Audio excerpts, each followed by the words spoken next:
दौर से CM doctor Mohan Yadav का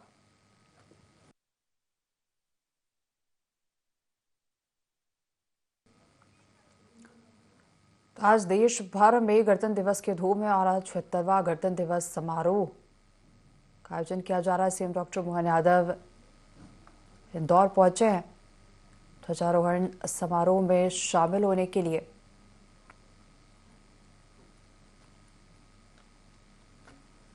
आपको बता दें सीएम डॉक्टर मोहन यादव इंदौर में ध्वजारोहण करेंगे 76वां गणतंत्र दिवस समारोह के इस अवसर पर। तो इंदौर के नेहरू स्टेडियम में आयोजित गणतंत्र दिवस के कार्यक्रम में सीएम शामिल होंगे।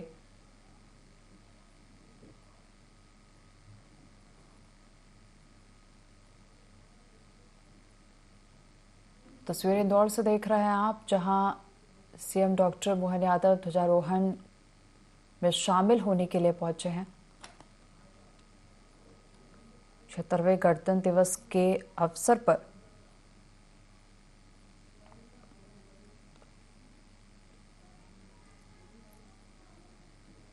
नेहरू स्टेडियम में यह समारोह आयोजित किया जा रहा है और इस समारोह में मुख्यमंत्री डॉक्टर मोहन यादव ध्वजारोहण करेंगे।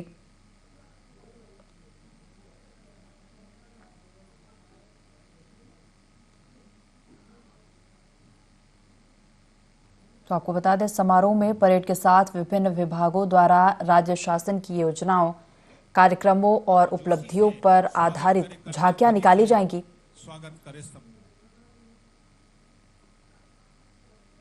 और परेड का नेतृत्व parade commander IPS Aditya Singhania करेंगे।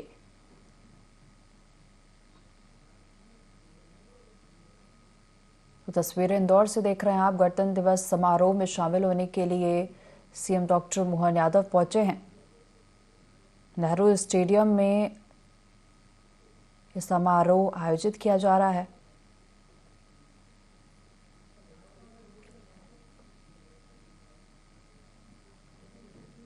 तो परेड समारोह में परेड का आयोजन किया जाएगा और विभिन्न विभागों द्वारा राज्य शासन की योजनाओं, कार्यक्रमों और उपलब्धियों पर आधारित झांकियां भी निकाली जाएंगी।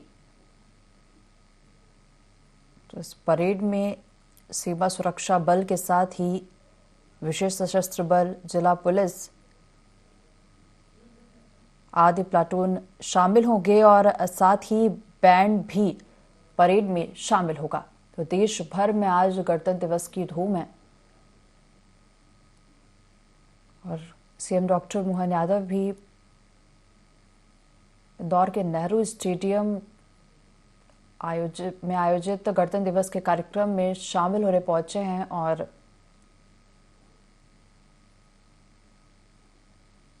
आपको बता दें परेड में विभिन्न विभागों द्वारा शासन योजनाओं, कार्यक्रमों और उपलब्धियों पर आधारित झांकियां भी परेड के साथ ही निकाली जाएंगी। मुख्यमंत्री परेड की सलामी लेंगे और वहीं विभिन्न प्लाटून आकर्षक मार्च पास्ट भी प्रस्तुत करेंगे।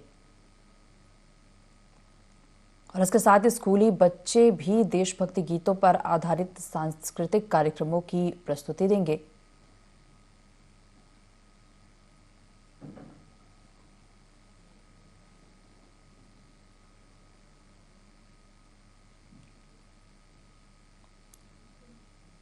तो CM doctor Mohan Yadav parade की सलामी भी लेंगे ध्वजारोहण के बाद। और आपको बता दें परेड में सीमा सुरक्षा बल, RAPTC, प्रथम वाहिनी विशेष सशस्त्र बल, 15वीं वाहिनी विशेष सशस्त्र बल, जिला पुलिस, जिला होमगार्ड सशस्त्र और NCC, शौर्य दल, स्काउट गाइड आदि प्लाटून परेड में शामिल होंगे और साथ ही बैंड भी परेड में शामिल रहेगा।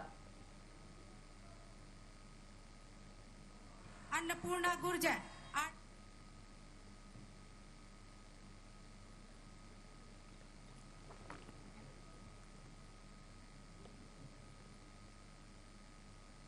तो इंदौर में आयोजित गणतंत्र दिवस समारोह में शामिल होने के लिए सीएम डॉक्टर मोहन यादव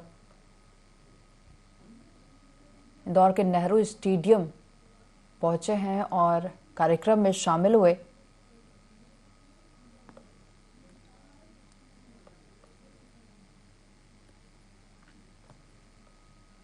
तो इस ध्वजारोहण कार्यक्रम के बाद मुख्यमंत्री परेड की सलामी लेंगे और वही विभिन्न प्लाटून आकर्षक मार्च पास्ट भी प्रस्तुत करेंगे। इसके साथ ही स्कूली बच्चे भी देशभक्ति गीतों पर आधारित सांस्कृतिक कार्यक्रम की प्रस्तुतियां सलामी दी और बड़े गर्व के साथ उन्होंने स्वीकार किया और साथ ही साथ आने वाले दिनों के लिए भी उन्होंने शुभकामनाएं प्रदान की। Platoon number 12 Sandhyagiri guide Ambika mission उच्चतर माध्यमिक विद्यालय बिरनी बेड़ा ने अपने नेतृत्व में पूरी टीम के साथ उन्हें सलामी दी और उन्होंने स्वीकार किया। Platoon commander 13 guide Anupriya Kispotta Ursuline girls higher secondary school Ambikapur उन्होंने सलामी दी और महोदय ने स्वीकार किया। इस तरह परेड की 3 टुकड़ियों में अंतिम खंड की प्लाटून कमांडर 14 गाइड खुशबू रानी एक शासकीय कन्या शिक्षा परिसर पूरी टीम के साथ उन्होंने अपने मुख्य अतिथि महोदय को इन आशाओं के साथ उन्हें सलामी दी कि आने वाले समय में हम बालिकाओं का भविष्य और उज्जवल होगा। ऐसी कामनाओं के साथ दर्शक दीर्घा के ठीक समीप माननीय मुख्य अतिथि महोदय का वाहन।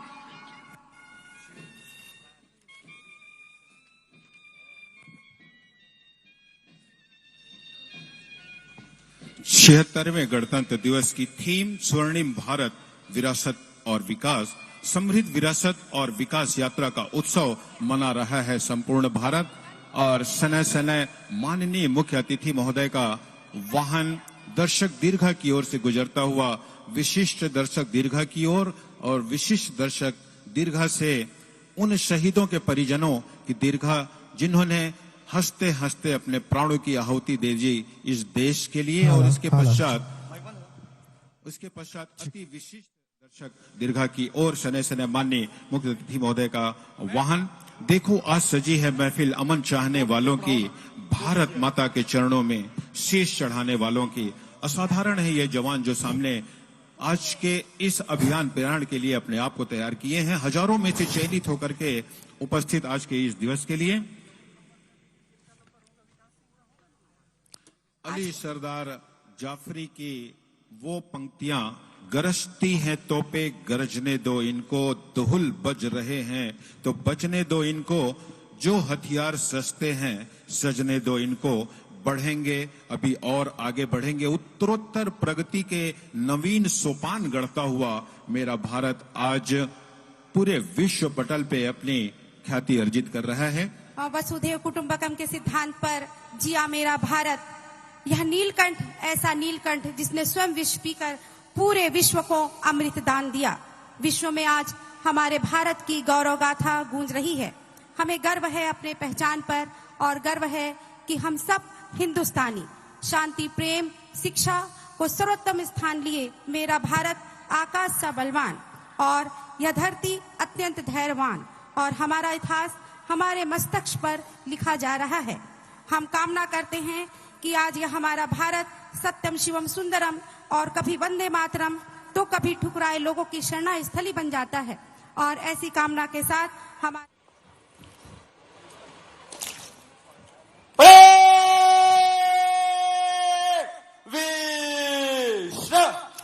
माननीय मुख्यमंत्री महोदय जी से अनुरोध अपना संदेश हम सबके लिए उद्बोधित करें।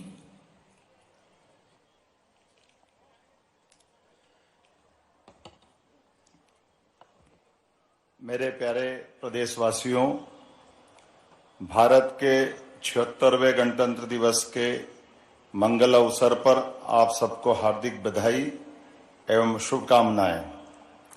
आज राष्ट्र के जन गण मन में देशभक्ति और देश के लिए गर्व का भाव सशक्त हो रहा है। यशस्वी प्रधानमंत्री श्रीमान नरेंद्र मोदी जी के नेतृत्व गुण के फलस्वरूप यह संभव हुआ है। आज संपूर्ण विश्व में भारत की गरिमा और साख बढ़ रही है।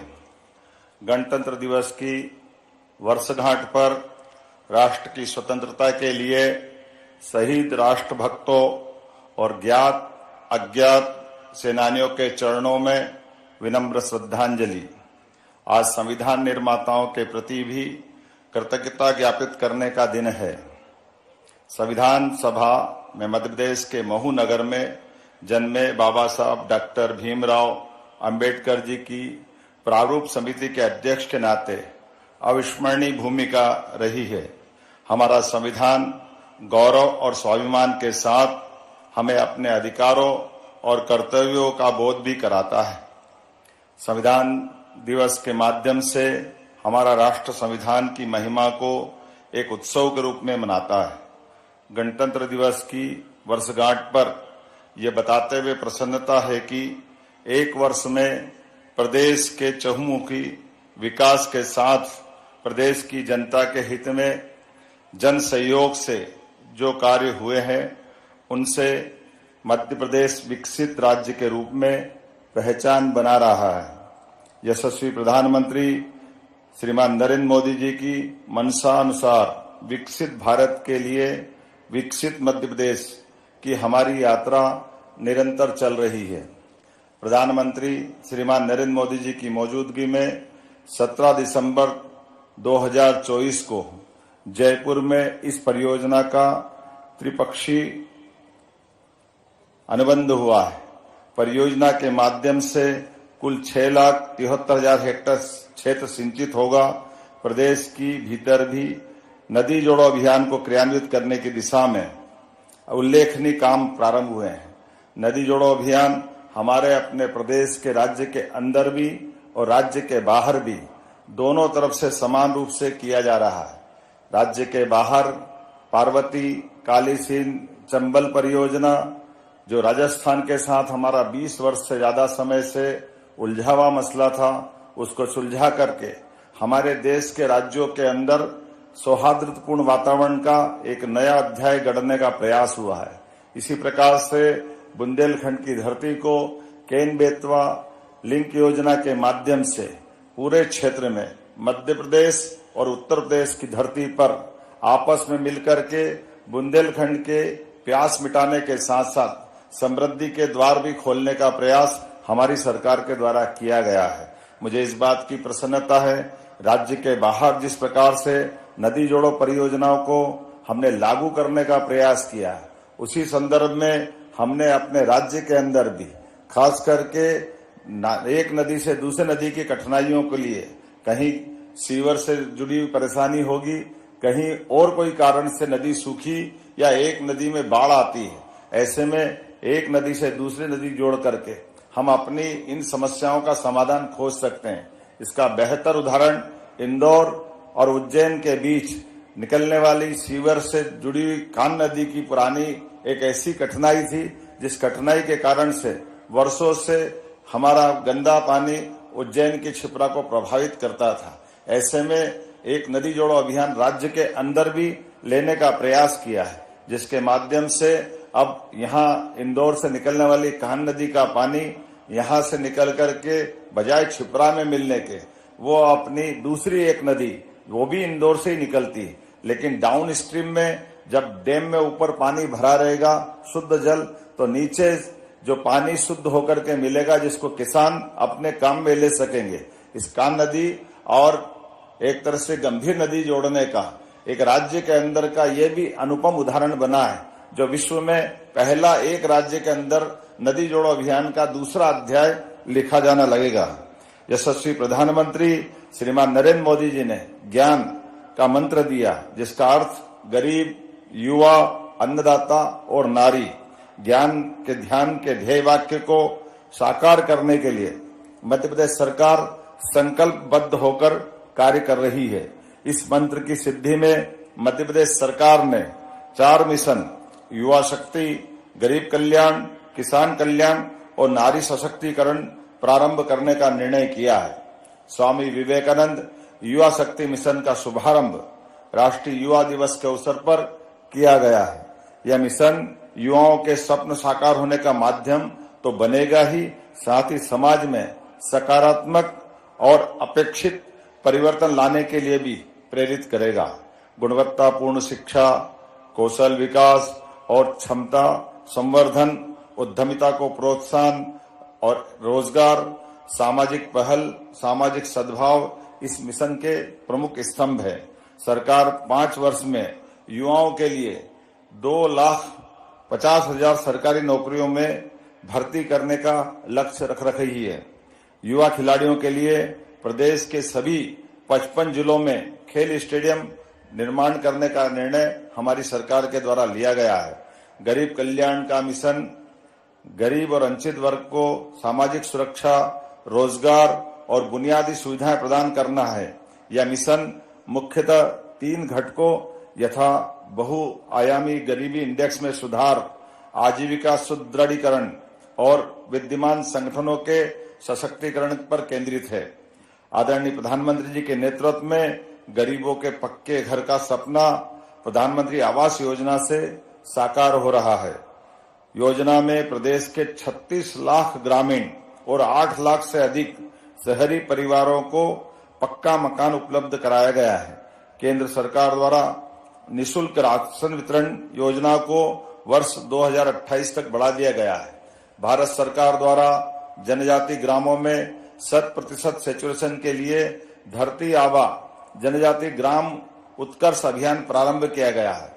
इस अभियान में मध्य प्रदेश के 51 जिले के 267 विकास खंडों के 11,000 से अधिक ग्रामों में निवासरत 18,58,000 जनजाति परिवारों की 93,23,000 आबादी को लाभान्वित करने का लक्ष्य रखा गया है। अभियान में 18 विभागों अथवा मंत्रालयों की 25 से अधिक जनहितैषी योजनाओं को चिन्हांकित करते हुए 5 वर्ष के लिए कुल वित्तीय प्रावधान 79,000 करोड़ का करने का योजना बनी है। रानी दुर्गावती श्री अन्न प्रोत्साहन योजना में किसानों को 1,000 रुपया प्रति क्विंटल की दर से अधिकतम 3,900 रुपया प्रति हेक्टेयर की सहायता दी जा रही है। 0% ब्याज पर अल्पकालीन फसल ऋण के लिए इस वर्ष 600 करोड़ की राशि का प्रावधान किया गया है। विगत वर्ष में किसानों को समर्थन मूल्य पर उपार्जित गेहूं पर प्रति क्विंटल 125 रुपए का बोनस प्रदान किया गया है। मध्य प्रदेश में कृषि उत्पादन में निरंतर अग्रणी स्थान बनाए रखने की जिद है और मुझे इस बात की प्रसन्नता है, लगातार कृषि कर्मण पुरस्कार जीतते हुए हम अपने इस रिकॉर्ड को कायम रखे हुए हैं। लेकिन अब मुख्यमंत्री सोलर पंप योजना अब प्रधानमंत्री कृषक मित्र सूर्य योजना के नाम से हमने लागू की है, जिसके कारण कृषकों को सौर ऊर्जा के लाभ से लाभान्वित करने के लिए प्रदेश में अस्थायी विद्युत कनेक्शन लेने वाले लगभग 1.25 लाख किसानों को सौर ऊर्जा पंप प्रदान किए जाएंगे। किसानों को अधिक दाम प्रदान करने वाली फसलों को लेने के लिए भी प्रोत्साहित किया जाएगा तथा फसल विविधीकरण को बढ़ावा दिया जाएगा। प्रदेश के सिंचित रकबे को अगले 5 वर्ष में 50 लाख हेक्टेयर से बढ़ाकर 100 लाख हेक्टेयर करने का लक्ष्य रखा है। दुग्ध उत्पादन बढ़ाने के लिए मध्य प्रदेश सरकार और राष्ट्रीय डेयरी डेवलपमेंट बोर्ड के माध्यम से MOU हुआ है। वर्तमान में प्रदेश के लगभग 6,000 गांवों में प्राथमिक दुग्ध समितियां हैं। प्रदेश के समस्त गांवों के लिए दुग्ध समितियों को गठन करने का लक्ष्य हमारी सरकार ने रखा है। सांची ब्रांड को और मजबूत किया जा रहा है। मध्य प्रदेश में देश के कुल दूध उत्पादन को बढ़ाकर 20% तक करने का भी हमारी सरकार ने लक्ष्य रखा है। सरकार का प्रयास मध्य प्रदेश को देश की डेयरी कैपिटल बनाना है। राष्ट्रीय डेयरी विकास बोर्ड के अनुबंध से राज्य के पशुपालन एवं डेयरी विभाग के माध्यम से सहकारी प्रणाली भी सशक्त होगी। प्रदेश के सभी जिलों में गौशालाओं का सुचारू संचालन होगा। प्रदेश के बड़े नगरों में आधुनिक गौशालाओं का निर्माण किया जाएगा। यशस्वी प्रधानमंत्री श्रीमान नरेंद्र मोदी जी के द्वारा ग्वालियर में 10,000 से अधिक गायों की एक सक्षम आधुनिक आत्मनिर्भर गौशाला का प्रारंभ हम करा चुके हैं। धीरे धीरे करके हमारे राज्य के बड़े नगर निगमों में इंदौर, भोपाल, उज्जैन, जबलपुर इत्यादि स्थानों पर भी इसी प्रकार की गौशालाएं बनाने का निर्णय हमारी सरकार के द्वारा करवाया गया है। मुझे इस बात की प्रसन्नता है, पशुपालकों और किसानों को गौपालन प्रोत्साहन देने के लिए 10 गाय से ज्यादा पालने पर सरकार अनुदान देने का विचार कर रही है। पंजीकृत गौशालाओं में भी प्रति गोवंश मिलने वाली 20 रुपये आहार राशि बढ़ाकर 40 रुपये करने का हमारी सरकार के द्वारा निर्णय किया गया है। इसी प्रकार से मछुआरा बंधुओं को मत्स्य पालन के लिए भी अलग अलग प्रकार की कई सुविधा देने का निर्णय भी हमारी सरकार के द्वारा किया गया है। नारी सशक्तिकरण मिशन का लक्ष्य महिलाओं को आत्मनिर्भर बनाने के साथ उन्हें आर्थिक, सामाजिक, शैक्षणिक रूप से सशक्त बनाना है।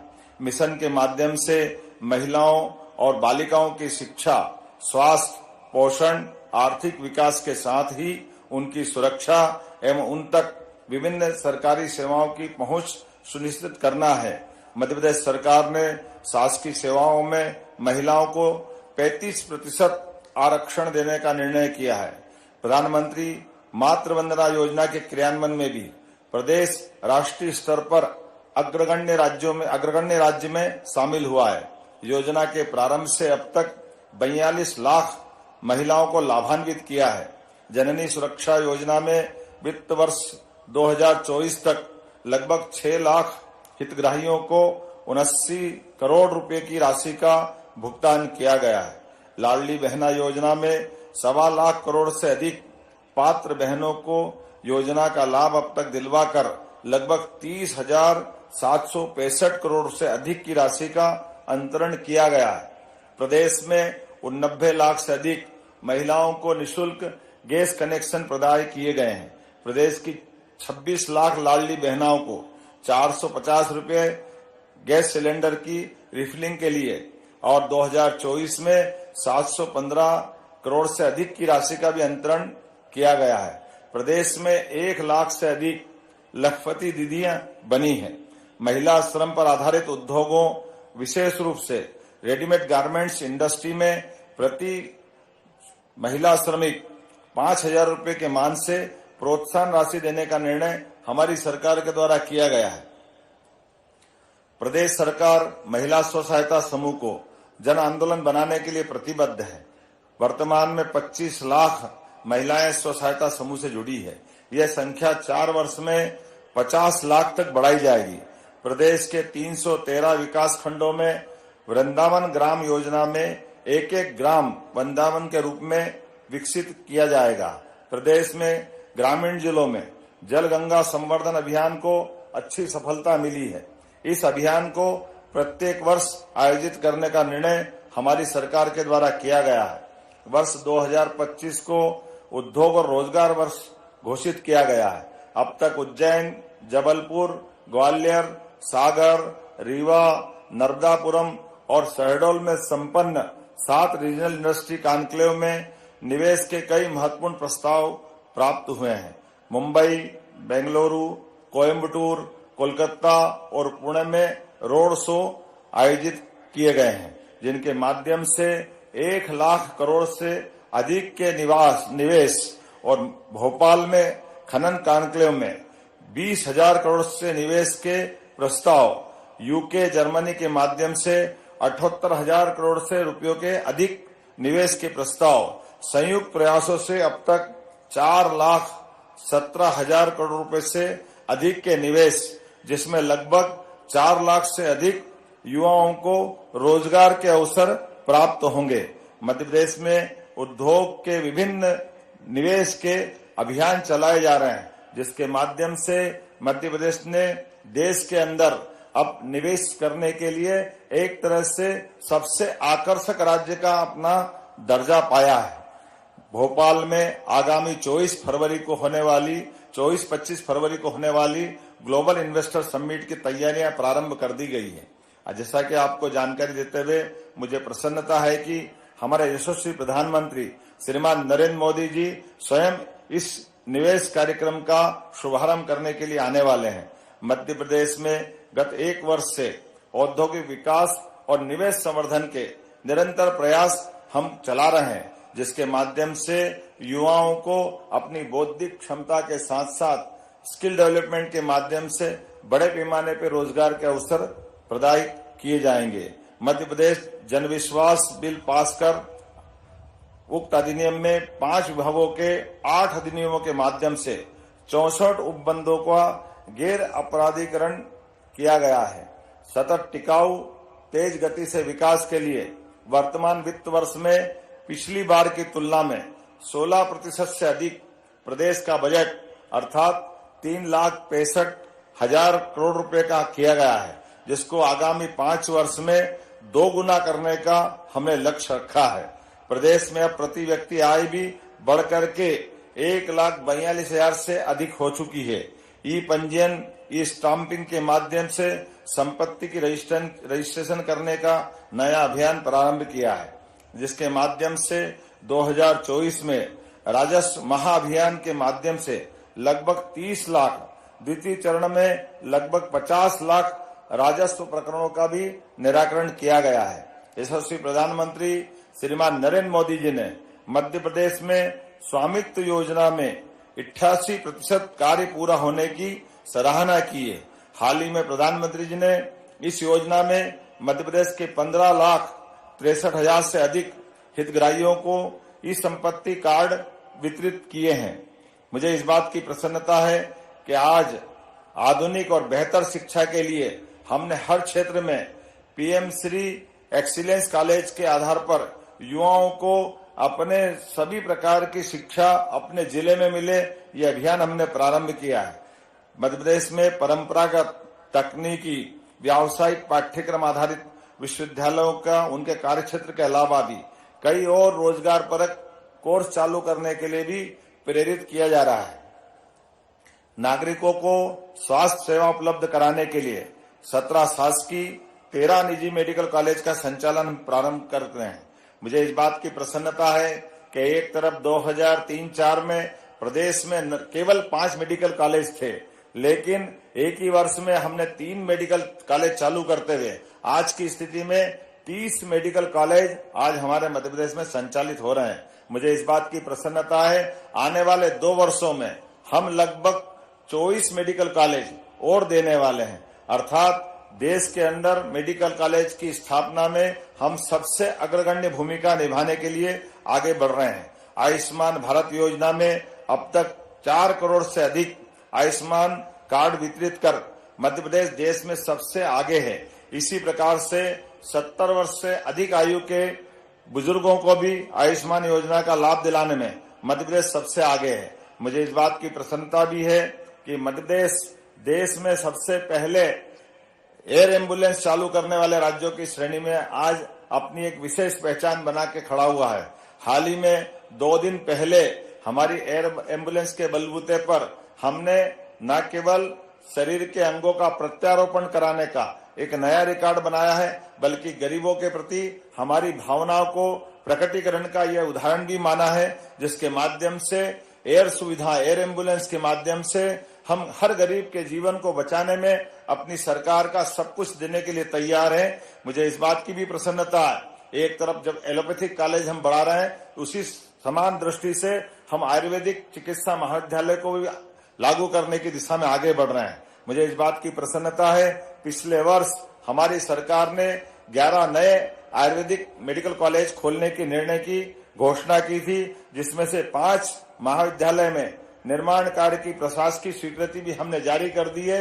1 वर्ष के अंदर ये 11 ही मेडिकल कॉलेज हमारे मध्य प्रदेश के लिए शुरुआत की तरफ अपने कदम बढ़ाएंगे। मुझे इस बात की भी प्रसन्नता है, जल जीवन मिशन में प्रदेश के ग्रामीण अंचलों में नल से जल की सभी सुविधाएं उपलब्ध कराने का लगातार प्रयास हमारा चल रहा है। प्रदेश के 17,000 से ज्यादा ग्रामों में सभी घरों में जल कनेक्शन दिए गए हैं। प्रदेश में लोक परिवहन, खास करके हमारा राज्य देश का एकमात्र राज्य था जिसका अपना राज्य परिवहन सरकारी व्यवस्था के अभाव में निजी व्यवस्थाओं के हाथों मजबूर था। मुझे इस बात की प्रसन्नता है, हमारी सरकार ने निर्णय किया है कि हम लोक परिवहन के प्रबंधन सरकार के माध्यम से कराते हुए सुदूर ग्रामीण से ग्रामीण, छोटे से छोटे स्थान तक भी इस परिवहन की व्यवस्था को सुचारू रूप से संचालित करते हुए आधुनिक व्यवस्थाओं के माध्यम से बड़े महानगरों को आधुनिक परिवहन की व्यवस्था के साथ साथ हम ग्रामीण लोक परिवहन के साधनों का भी उपयोग कराने जा रहे हैं। साथ ही साथ मेट्रो ट्रेन का मामला हो या इंदौर मनमाड़ रेलवे लाइन का मामला हो, भारत सरकार ने भी अद्वितीय रूप से मध्य प्रदेश का ध्यान रखते हुए हमारे लिए विकास के नए दरवाजे खोलने का काम किया है। भारत सरकार ने प्रदेश में राष्ट्रीय राजमार्ग परियोजनाओं की दृष्टि से भी 3,500 करोड़ की राशि स्वीकृत की है। इंदौर अकेले में 350 करोड़ की लागत से एलिवेटेड और कई सारे काम भारत सरकार के माध्यम से मंजूर हुए हैं। भोपाल कानपुर इकोनॉमिक कॉरिडोर 4 लेन में अपग्रेड करने की अनुमति मिली है। प्रदेश में विमानन सेवाओं के विस्तार की दृष्टि से भी मुझे इस बात की प्रसन्नता है। मध्य प्रदेश वो राज्य है जो कम समय में भी काफी बड़े पैमाने पर हमारी विमानन सेवाओं का उपयोग राज्य की बेहतरी के विकास के लिए करने जा रहा है। रीवा एयरपोर्ट के संचालन के साथ हमारा राज्य है। हमारी सरकार ने 1 साल पूरे कर लिए हैं। इस अवधि में हमने अधिकांश वायदों को पूरा किया है। कैबिनेट की पहली ही बैठक में हमने 18 लाख प्रधानमंत्री आवास की स्वीकृति दी। इन पर तेजी से काम हो रहा है। अपना घर जीवन का सबसे बड़ा सपना होता है। राज्य के लिए नए वित्तीय वर्ष हेतु 3 लाख अतिरिक्त पीएम आवास की स्वीकृति भी मिली है। इसके लिए मार्च तक सर्वे हो जाएगा। अब उन लोगों का भी पीएम आवास मिल सकेगा जिनके पास 2 व्हीलर है, उनको भी मकान मिल सकेगा। जिनके पास 2.5 एकड़ सिंचित जमीन है और 5 एकड़ तक असिंचित जमीन है, उनको भी मकान मिल सकेगा। जिनकी आय 15,000 रुपये मासिक है। प्रधानमंत्री शहरी आवास योजना 2.0 के अंतर्गत 1,32,000 हितग्राहियों को लाभान्वित करने राज्यांश का भी हमने अनुमोदन कर दिया है। हमें इस बात का संतोष है कि हम लाखों लोगों के गृह प्रवेश का माध्यम बन सके हैं। हमारी सरकार ने जरूरतमंद 68 लाख परिवारों को 5 साल तक मुफ्त राशन देने का निर्णय भी लिया है। तेंदुपत्ता संग्राहकों के लिए संग्रहण दर 4,000 रुपये से बढ़ाकर हमने 5,500 रुपये कर दिया है। छत्तीसगढ़ महतारी को संवारने में बड़ी भूमिका हमारी मातृशक्ति की है। वे हर दिन कड़ी मेहनत कर विकसित छत्तीसगढ़ की नींव रख रही हैं। उन्हें आर्थिक रूप से सशक्त करना हमारा संकल्प है। इसके लिए हमने सरकार गठन के 3 महीने के भीतर ही महतारी बंधन योजना का क्रियान्वयन आरंभ कर दिया। करीब 70 लाख माता बहनों को अब तक हम इस योजना की 11 किस्त दे चुके हैं। हर माह की पहली तारीख को हम महतारी बंधन योजना के रूप में माताओं बहनों के लिए खुशियों का रिचार्ज कर देते हैं। यह राशि उनके बजट को व्यवस्थित करने में, अपने सपनों को पूरा करने में मदद करती है। यह महिलाओं की अपनी निधि है। वे इसे अपनी इच्छा से खर्च कर रही हैं। कोई बहन इसे बच्चों की पढ़ाई में लगा रही है, कोई निवेश कर रही हैं, कोई माँ अपनी हवाई यात्रा का सपना पूरा कर रही हैं। सारंगगढ़ के ग्राम दानसारा की माताएं बहनें अयोध्या धाम में श्री राम लला का मंदिर बनाने से अभिभूत थी। वे श्री राम का मंदिर अपने गांव में बनाना चाहती थी। सभी महिलाएं एकजुट हुई। महतारी बंधन योजना से मिलने वाली राशि और चंदा इकट्ठा करके प्रभु श्री राम का मंदिर बनवा रही हैं। हम महिला स्व सहायता समूह को रेडी टू ईट फूड का काम सौंप रहे हैं।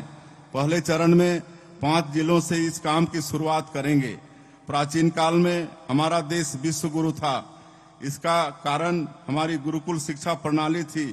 यह प्रणाली ज्ञान विज्ञान के साथ ही सांस्कृतिक मूल्यों की भी शिक्षा विद्यार्थियों को देती थी। अंग्रेज जब भारत आए तो उन्होंने महसूस किया कि भारत में राज करने के लिए बहुत जरूरी है कि भारतीयों में हिंसा की भावना भर दी जाए। उन्होंने प्राचीन पद्धति समाप्त कर मैकाले द्वारा लाई गई अंग्रेजी शिक्षा प्रणाली लागू की। इसके चलते हमारे मनीषियों द्वारा लिखे श्रेष्ठ ग्रंथों की स्मृति भी जनमानस में धुंधली होती गई। मोदी जी ने आधुनिक ज्ञान विज्ञान के साथ ही हमारी सांस्कृतिक उपलब्धियों और गौरवशाली परंपरा को शामिल करने वाली नई शिक्षा प्रणाली हमें दी है। छत्तीसगढ़ में हमने इसे लागू किया है। हम 18 स्थानीय भाषाओं में बच्चों को शिक्षा दे रहे हैं। 341 पीएम श्री विद्यालय हमने आरंभ किए हैं। हम बच्चों को एआई और रोबोटिक्स की शिक्षा भी दे रहे हैं। हम यह मानते हैं कि बच्चों चित्र को लाने का प्रयास करेंगे। दूसरी तरफ प्रत्येक नगरीय निकाय में गीता भवन बनाने का निर्णय भी हमारी सरकार के द्वारा लिया गया है। लोक माता अहिल्या देवी की 300वीं जयंती के अवसर पर उनके सम्मान में महेश्वर में मंत्री परिषद की बैठक करने की पहल भी हमारे द्वारा की गई है। सिंहस्थ 2028 को वैश्विक आयोजन बनाया जाएगा। क्षिप्रा का जल निर्मल और प्रवाहमान बना रहे, इसीलिए भी हम इस पे काम कर रहे हैं। मध्य प्रदेश के पर्यटन को नित नए आयाम मिल रहे हैं। इंदौर, ग्वालियर, जबलपुर, भोपाल, रीवा, सिंगरौली ऐसे कई स्थानों पर राज्य के अंदर भी हमने पीएम श्री पर्यटन वायु सेवा भी प्रारंभ की है।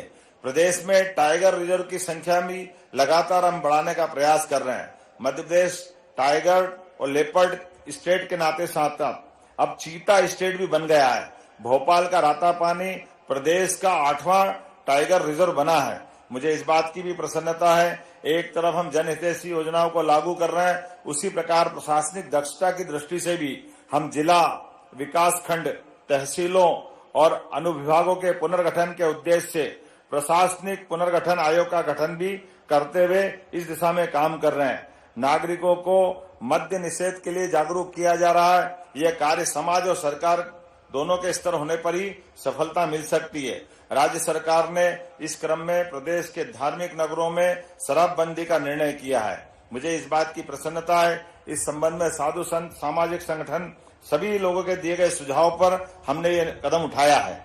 मां नर्मदा के तट के दोनों किनारों पर शराबबंदी पूर्ववत लागू रहेगी। इस ऑफिस सिस्टम प्रशासनिक प्रबंधन को पेपरलेस बनाने की दिशा में भी हमने महत्वपूर्ण कदम उठाए हैं। कानून व्यवस्था की मजबूत स्थिति के लिए राज्य सरकार सजग और सक्रिय है। डिजिटल अरेस्ट जैसे नए अपराधों को रोकने के लिए जन जागृति अभियान भी चलाया जा रहा है। साइबर डेस्क के माध्यम से साइबर अपराधों के विरुद्ध कदम उठाए जा रहे हैं। राज्य को वर्ष 2026 तक नक्सल मुक्त बनाने की रणनीति पर भी कार्य किया जा रहा है। औपनिवेशिक मानसिकता के स्थान पर लोकतांत्रिक व्यवस्थाओं के सुदृढ़ीकरण और जनता को राहत देने के लिए लागू किए गए 3 नए आपराधिक कानूनों के भी प्रभावी क्रियान्वयन में मध्य प्रदेश अग्रणी है। मुझे इस बात की प्रसन्नता भी है, हमारी सरकार ने तय किया है आने वाले 1 से 1.5 साल के अंदर हम अपने किसी भी जेल से किसी भी बंदी सरकार ने मेडिकल कॉलेज, जांजगीर चांपा, कबीरधाम, मनेन्द्रगढ़ और गीदम में भवनों के लिए 1020 करोड़ रुपए का प्रावधान किया गया है। आपको याद होगा कि पहले पीएमटी की परीक्षाओं में एक पेपर अंग्रेजी का होता था।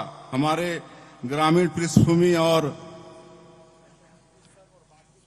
हिंदी माध्यम के अनेक प्रतिभाशाली परीक्षार्थी रूप से अपनी गवाही देकर के हॉस्पिटल में डॉक्टर रहेगा, बंदी जेल में रहेगा, न्यायालय अपने स्थान से चलता रहेगा। आधुनिक तकनीक के बलबूते पर हमने प्रदेश के अंदर इस व्यवस्था को लागू करने का निर्णय हमारे द्वारा किया गया है। इसी सिलसिले में पिछले दिनों मध्य प्रदेश में पहली बार इस संबंध की व्यवस्था लागू करने का निर्णय किया और मुझे इस बात की प्रसन्नता है, देश के अंदर पहली बार इस संबंध की व्यवस्था लागू करने वाला दर्जा भी मध्य प्रदेश ने पाया है। नए कानूनों की खास करके उनमें जनता की भागीदारी, अधिकारों को देने का हमारा उपक्रम, ये लगातार हम जनता के बीच मध्य प्रदेश के नए कानूनों को लागू करने के लिए 100% क्रियान्वयन करने के लिए प्रतिबद्ध हैं। जन कल्याण हमारे लिए सर्वोपरि है। गरीब, युवा, अन्नदाता, नारी के कल्याण के प्राथमिकता के अनुसार निरंतर विकास का ये यज्ञ जारी रहेगा। गत 1 वर्ष में प्रदेश की प्रगति के लिए जो निर्णय लिए गए वो आपके सबके सामने है। प्रदेश के नागरिकों का व्यापक जन समर्थन भी हमको मिला है। निश्चित यह संतोष का विषय हो सकता है, लेकिन लक्ष्य तो यही है, मध्य प्रदेश विभिन्न क्षेत्रों में अलग अलग मामलों में अग्रगण्य रहे, प्रदेश में विकास से निर्णायक परिवर्तन हो। हम कह सकते हैं यह गण और तंत्र की परिणामकारी उत्तरदायी संस्कृति का जीवंत चित्र है। मुझे इस बात की प्रसन्नता है, मध्य प्रदेश सच्चे अर्थों में विकास और समानता की दिशा में आगे बढ़ते हुए चित्रों के रंगों के निरंतर चटक और रेखाओं को अमिट बनाए रखने की दिशा में लगातार काम करता रहेगा। मध्य प्रदेश के सभी नागरिकों एक बार पुनः गणतंत्र दिवस की हार्दिक शुभकामना देते हुए मेरी अपनी बात को विराम देता हूं। जय हिंद। बहुत बहुत धन्यवाद। और समय लें। रजिस्ट्री करानी हो तो सुगम ऐप में क्लिक करें और बसों का लोकेशन जानना हो तो संगवारी ऐप देख लें। नागरिक सेवाओं की उपलब्धता डिजिटल गवर्नेंस के चलते काफी आसान हो गई है। शासकीय योजनाओं के क्रियान्वयन पर नजर रखने के लिए हमने अटल मॉनिटरिंग पोर्टल आरंभ किया है। इससे न केवल महत्वपूर्ण योजनाओं के क्रियान्वयन की जमीनी जानकारी मिलती है, अपितु इसे बेहतर करने के लिए आवश्यक दिशा भी मिलती है। हमारी सरकार भ्रष्टाचार के प्रति जीरो टॉलरेंस पर न केवल भरोसा करती है, अपितु इसे क्रियान्वित भी करती है। खनिज में हमने मैनुअल पास को समाप्त कर ऑनलाइन ट्रांजिट पास आरंभ कर दिए हैं। शासकीय खरीदी में भ्रष्टाचार रोकने के लिए हमने जेम पोर्टल को अनिवार्य कर दिया है। भारत सरकार राज्यों को बेहतर काम के लिए इंसेंटिव देती है। हमने जो सुधार छत्तीसगढ़ में किए उसके चलते केंद्र सरकार ने इंसेंटिव के रूप में राज्य को 4,400 करोड़ रुपए दिए हैं, जिन्हें हम इंफ्रास्ट्रक्चर पर खर्च करेंगे। अपने भाचा भगवान श्री राम के आशीर्वाद से यह सब शुभ कार्य हम कर पाए हैं। ननिहाल के लोगों को अपने भांजे का आशीर्वाद हमेशा मिलता रहे। भगवान श्री राम का आदर्श जीवन उनके भीतर शुभ संकल्पों के बीज बोता रहे। इसके लिए हमने पुण्य अयोध्या धाम के दर्शन के लिए श्री राम लला अयोध्या धाम दर्शन योजना आरंभ की है। अब तक 20,000 से अधिक श्रद्धालु इस योजना के माध्यम से श्री राम लला के दर्शन कर चुके हैं। हमारे प्रदेश की सांस्कृतिक संपदा समृद्ध है। जनजातीय संस्कृति की थाती संभालने वाले हमारे बैगा, गुनिया, सिरहा को हम लोग हर साल 5-5 हजार रुपए की सम्मान निधि दे रहे हैं। जनजातीय गांव में अखरा निर्माण विकास योजना हमने आरंभ की है। स्वतंत्रता संग्राम में हिस्सा लेने वाले हमारे जनजातीय सेनानियों और शहीदों की प्रतिमाएं उनके गांवों में लगाने का निर्णय लिया है। राजिम कुंभ का सुंदर आयोजन हमने पुनः आरंभ कराया है। देश भर से साधु संतों का समागम राजिम के त्रिवेणी संगम पर हो रहा है। प्रयागराज में 144 वर्षों बाद महाकुंभ का सुखद संयोग बना है। इस अवसर पर आयोजित कार्यक्रम में छत्तीसगढ़ के श्रद्धालुओं को सुविधा देने हमने 4.5 एकड़ में छत्तीसगढ़ पैवेलियन तैयार किया है। यहाँ प्रदेश के श्रद्धालुओं के ठहरने और खाने पीने की सुविधा हमने उपलब्ध कराई है। गांधी जी कहते थे कि भविष्य इस बात पर निर्भर करता है कि हम वर्तमान में क्या करते हैं। मुझे इस बात की खुशी है कि इस वर्ष जब हम छत्तीसगढ़ की स्थापना का रजत जयंती वर्ष मना रहे हैं, तब हमने विकसित छत्तीसगढ़ की यात्रा का रोड मैप तैयार कर लिया है। वर्ष 2047 में जब आजादी के 100 वर्ष पूरे हो जाएंगे, तब विकसित भारत के साथ ही विकसित छत्तीसगढ़ का भव्य स्वरूप हम सभी के सामने होगा। इस उद्देश्य को प्राप्त करने के लिए हमने विजन डॉक्यूमेंट भी तैयार किया है। हमारी सरकार ऐसी सरकार है जिसने 1 साल पूरे होने पर प्रदेश की जनता के समक्ष अपने 1 साल का रिपोर्ट कार्ड प्रस्तुत किया है। हमारे पास शुभ संकल्प है, सच्चाई है, ईमानदारी है और पुरखों की परंपरा से आई शक्ति है। हम आप सभी के सहयोग से आगे बढ़ेंगे और हर बाधा को पार कर एक उज्जवल, सशक्त, विकसित छत्तीसगढ़ के अपने सपने को मूर्त रूप देंगे। अथर्ववेद का मंत्र है, कृतम में दक्षिणे हस्ते जयो में सब आहिता। कार्य का शुभ संकल्प मन में हो तो सफलता जरूर मिलती है। गणतंत्र पर्व की आप सभी को पुनः बहुत बहुत शुभकामनाएं। जय भारत, जय छत्तीसगढ़। माननीय मुख्यमंत्री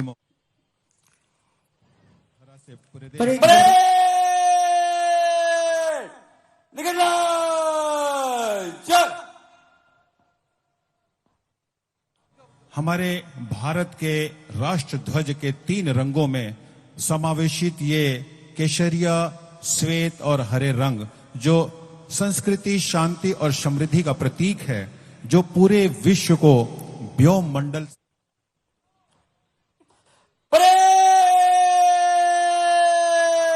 3 और 3 के कूच कॉलम में मंच से गुजरेगी।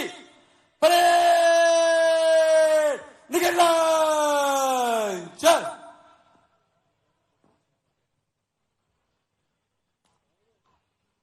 परेड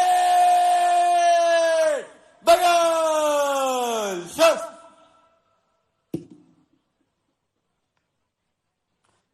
परेड 3 और 3 में दाहिने चलेगी। दाहिने मुड़।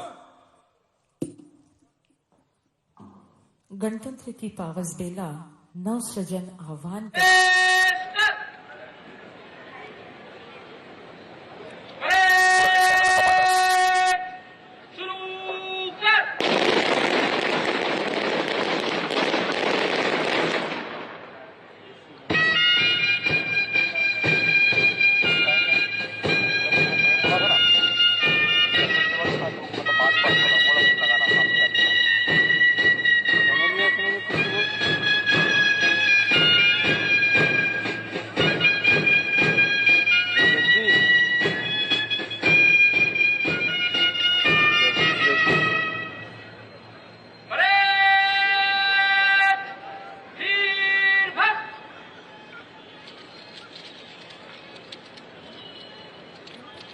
सलाम करती गणतंत्र के जज्बे को मन में समाहित भव्य आकर्षक परेड की शुरुआत।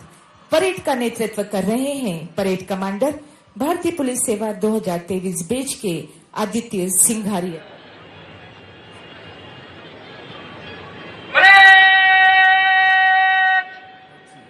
26 जनवरी वो तारीख जब हमारे भारत के लोकतंत्र ने पहली बार जन्म लिया था। वो संविधान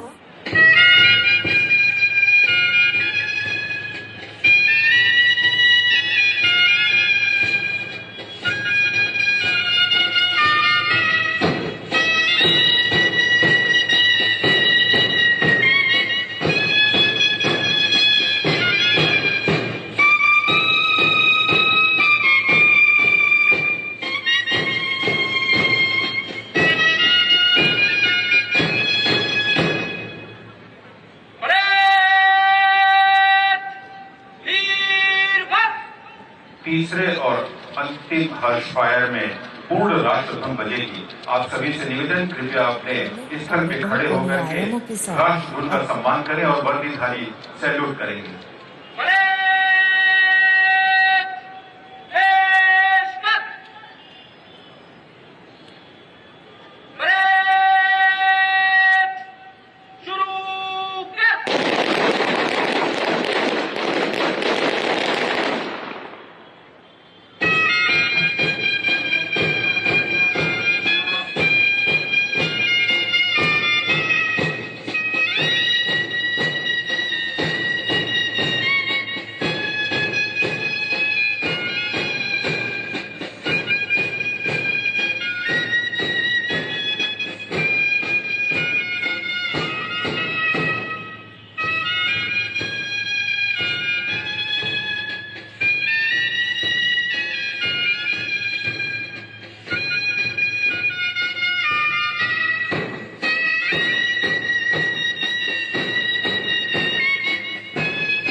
गणतंत्र के जय घोष को विश्वव्यापी बनाने के लिए हर्षनाद किया गया और उसके प्रतीक के रूप में इसके ठीक पीछे है जिला पुलिस बल इंदौर उप निरीक्षक प्रदीप यादव जी के कुशल नेतृत्व में। इसके ठीक पीछे आ रहा है नारी शक्ति जिला पुलिस बल इंदौर महिला उप निरीक्षक सीमा मुवेल के नेतृत्व में। तालियों की गूंज गुंजायमान होनी चाहिए।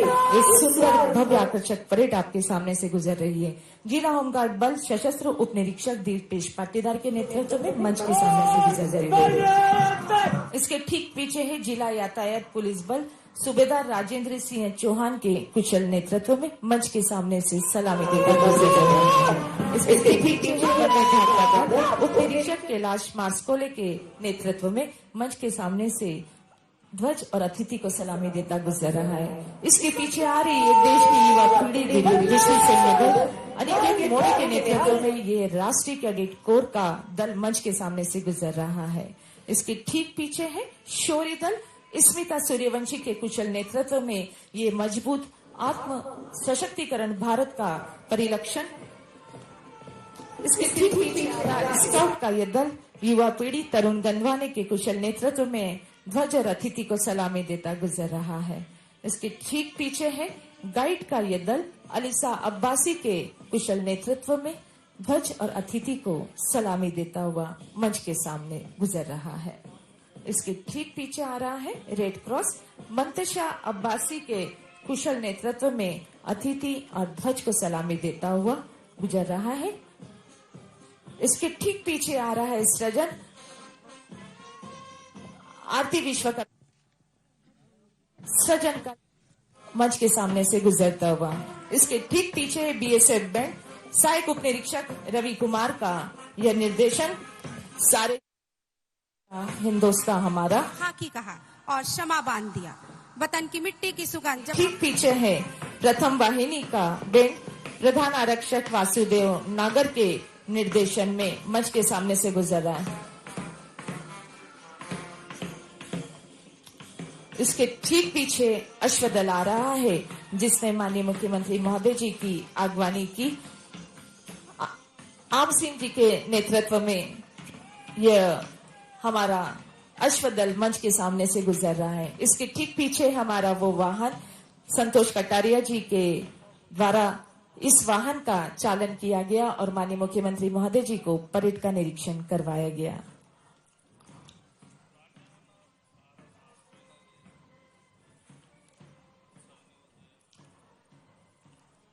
मैं माननीय मुख्यमंत्री महोदय जी से अनुरोध करूंगी कि हमारे परेड कमांडरों से परिचय प्राप्त करें। इसके पश्चात आपको लिए चलेंगे सांस्कृतिक प्रस्तुतियों की ओर। स्कूल शिक्षा विभाग का सुंदर संयोजन राष्ट्रीय पर्व हो या हो अन्य पर्व उत्सवी माहौल संगीत नृत्य की आभा के साथ सुंदर सा प्रतीत होता है। जय Hind sir. Aditya Singhariya parade commander IPS 76 आ रहा है। जय श्रीमान परेड टू ICS सूबेदार पूजा भगत।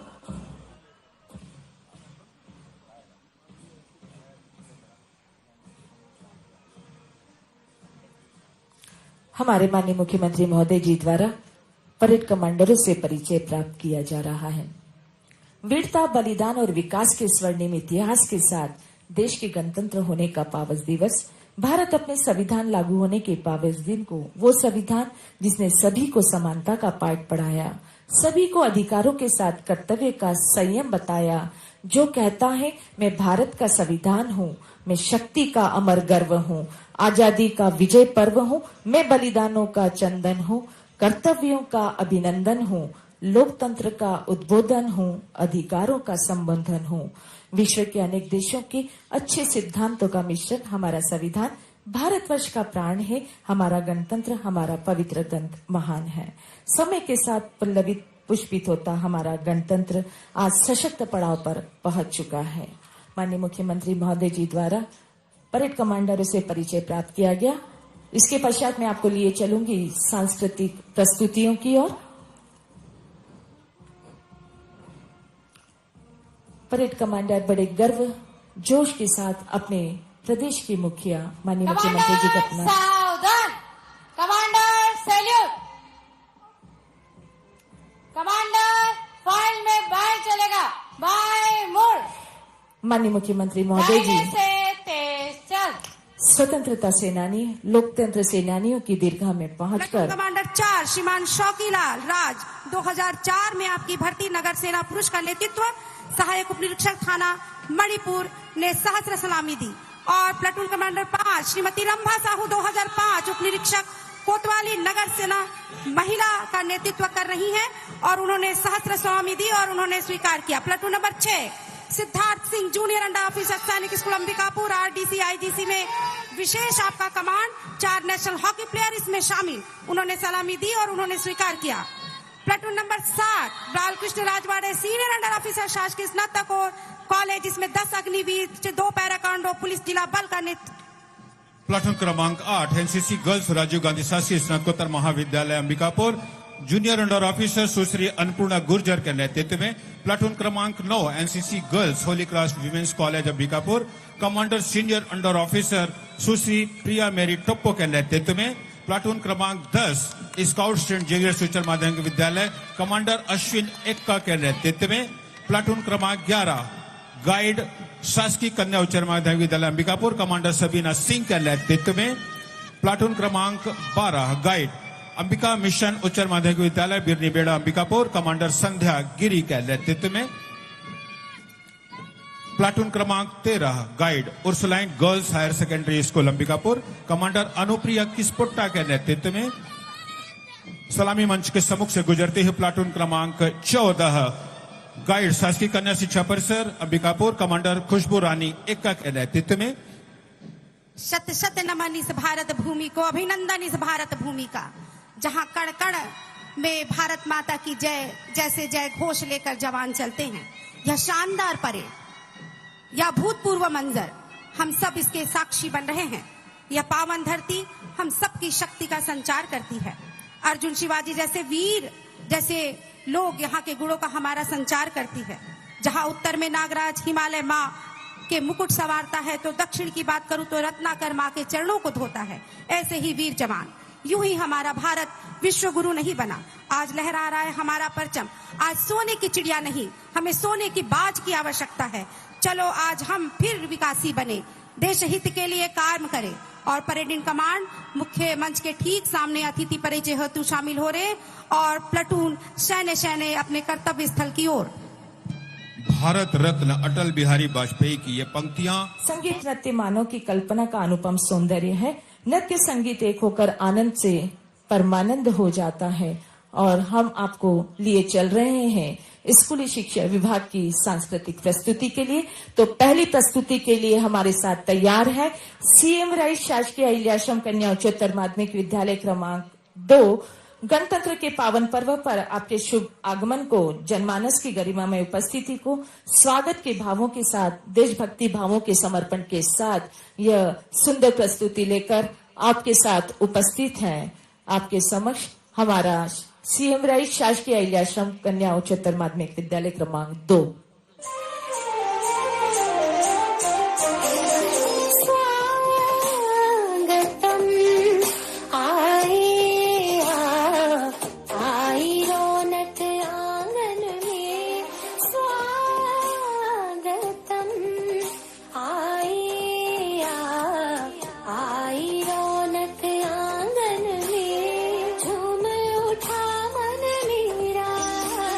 झूम उठा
बहुत सुंदर प्रस्तुति। बच्चों, आप लोग लाइनबद्ध होकर पीछे की ओर निकले और अगली प्रस्तुति के लिए आमंत्रित कर रही हूँ माँ उमिया पाटीदार कन्या विद्यालय राव के इस समूह को।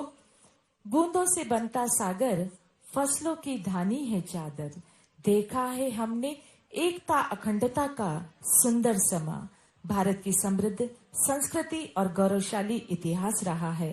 अपनी समृद्ध विरासत और विभिन्न परिदृश्यों एवं विविध संस्कृति के लिए जाना जाता हमारा भारत। भारत विविधता में एकता को समेटे विभिन्न रीति रिवाजों, समृद्ध परंपराओं को आत्मसात करने वाला देश। प्रस्तुत नृत्य भारत के विभिन्न प्रदेशों जम्मू कश्मीर, राजस्थान, गुजरात के प्रसिद्ध नृत्यों को प्रदर्शित कर पूरे भारत को एक सूत्र में पिरोकर अनेकता में एकता भारत की विशेषता को परिलक्षित करेगा। तो लीजिए, प्रस्तुत है माँ उमिया पाटीदार कन्या विद्यालय राव का यह नृत्य।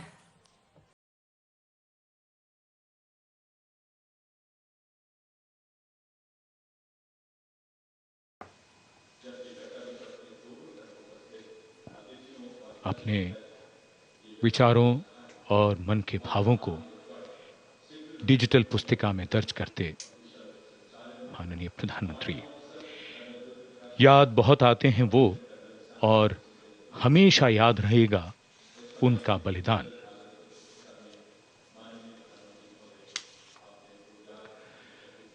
क्या तुम्हें मालूम था कि तुम इतने याद आओगे, देश पर जान लुटाओगे, फिर जैसे फलक पे सितारा बन जाओगे।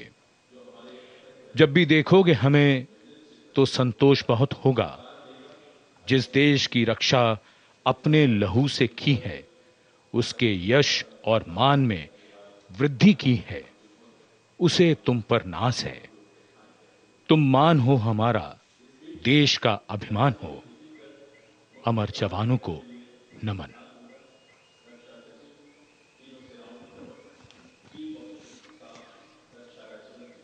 As the Prime Minister leaves the National War Memorial, the focus will now move to the saluting base, where after the arrival of the President of India, Srimati Draupadi Murmu, the celebrations and the parade will begin.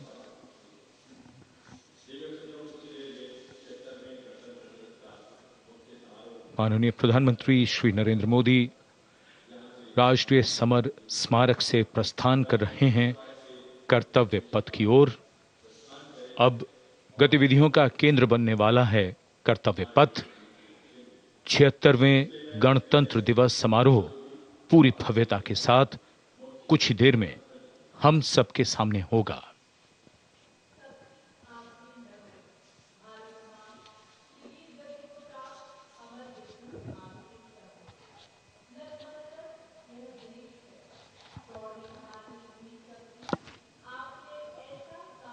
A beautiful winter morning, a slight breeze picking up, of course, the flutter in the flag and also the spirits of everyone here. देश के 76वें गणतंत्र दिवस के अवसर पर माननीय प्रधानमंत्री श्री नरेंद्र मोदी ने श्रद्धा सुमन अर्पित किए राष्ट्रीय समर स्मारक पर और इधर रायसीना पहाड़ी पर स्थित भव्य राष्ट्रपति भवन से देश की राष्ट्रपति माननीय श्रीमती द्रौपदी मुर्मू और इस वर्ष के गणतंत्र दिवस के हमारे खास मेहमान इंडोनेशिया के राष्ट्रपति श्री प्रबोवो सुबियांतो के साथ समारोह पूर्वक प्रस्थान करेंगी कर्तव्य पथ की ओर।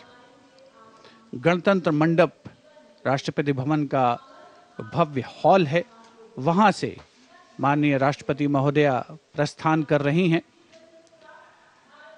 राष्ट्रपति महोदया के सैन्य सचिव मेजर जनरल रंजीत सिंह मनराल उनके ठीक पीछे बाईं ओर हैं और दाहिनी ओर राष्ट्रपति के उप सैन्य सचिव group captain Abhay Arun फंसलकर।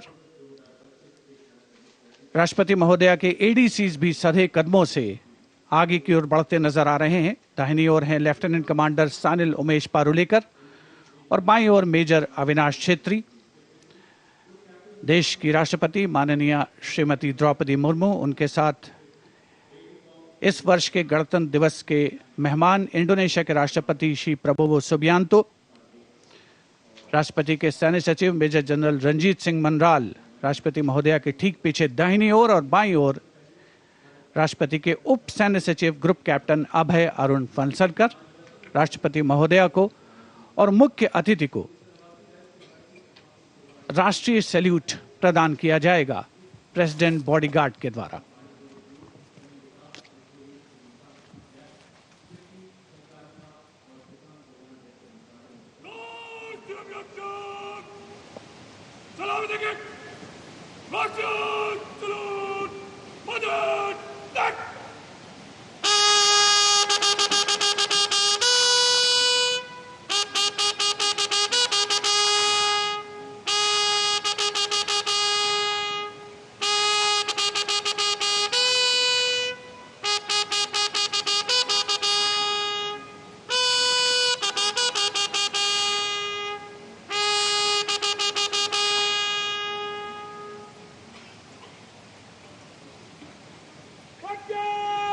And here, let's take a moment to honor the President's bodyguards, one of the most prestigious regiments of the Indian Armed Forces.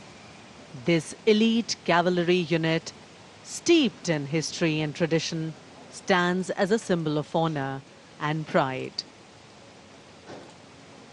And here arrives the historic buggy.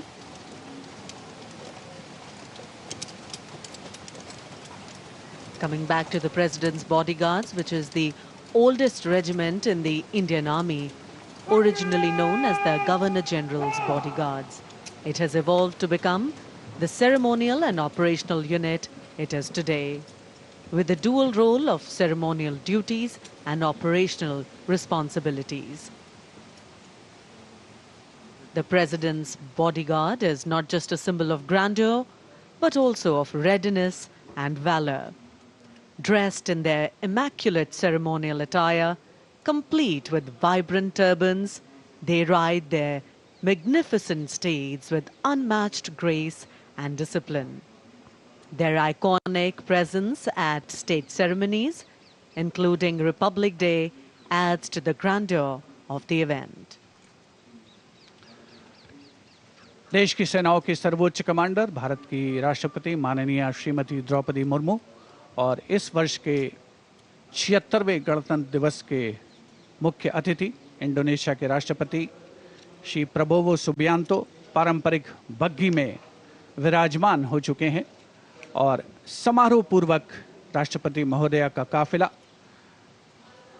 कर्तव्य पथ की ओर प्रस्थान करेगा, जहां पर गणतंत्र दिवस की मुख्य परेड का आयोजन हो रहा है। राष्ट्रपति के अंगरक्षक, घुड़सवार अंगरक्षकों की ये रेजिमेंट भारतीय सेना की सबसे वरिष्ठ रेजिमेंट है। इस रेजिमेंट के लिए ये गणतंत्र दिवस खास तौर पर पिछला वर्ष बहुत खास रहा था, क्योंकि प्रेसिडेंट बॉडीगार्ड ने वाराणसी में 1773 में अपनी स्थापना के 250 साल पूरे होने का जश्न मनाया था। राष्ट्रपति महोदया का काफिला रवाना हो रहा है राष्ट्रपति भवन के भव्य प्रांगण से। राष्ट्रपति के अंगरक्षकों को राष्ट्रीय ध्वज के साथ पूरी शान के साथ आगे बढ़ते हुए देखा जा सकता है। राष्ट्रपति महोदया की कार के दाहिने ओर रेजिमेंट के कमांडेंट कर्नल अमित बेरवाल अपने घोड़े ग्लोरियस पर मौजूद हैं और बाईं ओर अपने घोड़े सुल्तान पर रेजिमेंट के सेकंड इन कमांड यानी 2IC lieutenant colonel Angad Singh Thind हैं। राष्ट्रपति जी की बग्घी की अगुवाई अपने घोड़े लॉन्ग स्ट्राइड पर नायब रिसालदार जितेंद्र कर रहे हैं। जयपुर कॉलम के आसपास पहुंचता हुआ राष्ट्रपति महोदया का काफिला कुछ ही समय के उपरांत कर्तव्य पथ पर पहुंचेगा। और इधर कर्तव्य पथ पर सलामी मंच के सामने दुनिया के सबसे बड़े लोकतंत्र के प्रधानमंत्री श्री नरेंद्र मोदी का आगमन हो रहा है। गणतंत्र के 75 वर्ष, संविधान के 75 वर्ष, हमारा गणतंत्र दिवस समारोह और आगमन कर्तव्य पथ पर प्रधानमंत्री श्री नरेंद्र मोदी का। रक्षा मंत्री श्री राजनाथ सिंह ने उनकी अगवानी की। रक्षा राज्य मंत्री, सीडीएस और तीनों सेनाओं के अध्यक्षों से अभिवादन स्वीकार करते हुए और रक्षा सचिव प्रधानमंत्री की अगवानी करते हुए। So this saluting base on either side is flanked by two VIP enclosures where cabinet ministers, members of parliament, foreign dignitaries, senior members of the judiciary and other special invitees are seated. Well, it's customary when the Prime Minister arrives here.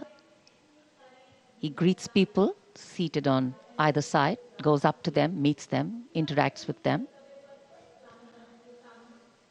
Republic Day greetings being exchanged.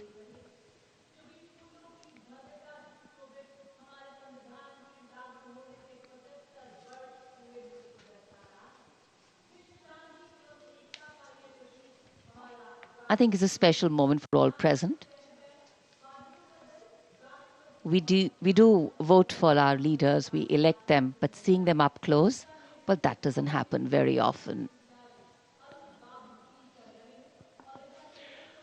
प्रधानमंत्री के आगमन के साथ ही ये समारोह अपने भव्य प्रारंभ के निकट पहुंचता हुआ और माननीय प्रधानमंत्री गणमान्य व्यक्तियों, अपने कैबिनेट सहयोगियों से मिलते हुए, उनका अभिवादन स्वीकार करते हुए, बहुत ही खास अवसर है।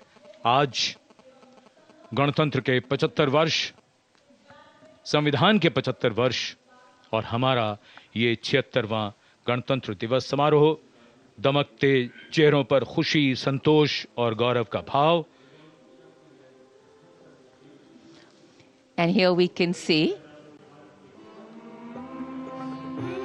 the Vice President is carcade and behind them the cavalcade of the President of India.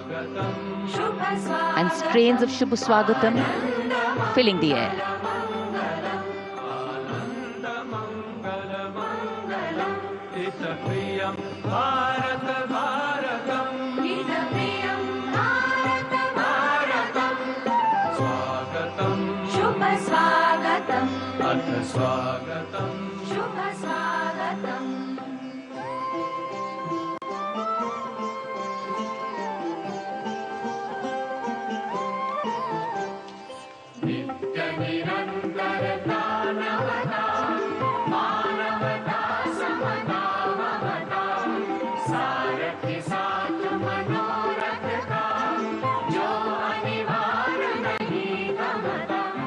The Vice President of India, Shri Jagdeep Dhankar, arriving here, along with his wife, Dr. Sudesh Dhankar. कर्तव्य पथ पर देश के माननीय उपराष्ट्रपति श्री जगदीप धनखड़ और उनकी पत्नी डॉक्टर सुदेश धनखड़ का आगमन, उनका स्वागत किया माननीय प्रधानमंत्री ने। और हम लगातार सुन रहे हैं स्वागतम की धुन। ये शब्द पंडित नरेंद्र शर्मा के और धुन बनाई है पंडित रविशंकर ने, जो सूचक है इस बात का कि देश की माननीय राष्ट्रपति पधार रही हैं कर्तव्य पथ पर। आज के समारोह के मुख्य अतिथि इंडोनेशिया के माननीय राष्ट्रपति के साथ। And now the riot of color, which is the uniform of the President's bodyguard, gently coming in towards the saluting base. Rashtrapati ke Angrakshak, on their magnificent bay and dark bay-colored mounts, the senior-most regiment of the Indian Army, escorting the Supreme Commander of the Indian Armed Forces, the President of India, to the saluting base, as India celebrates her 76th Republic Day.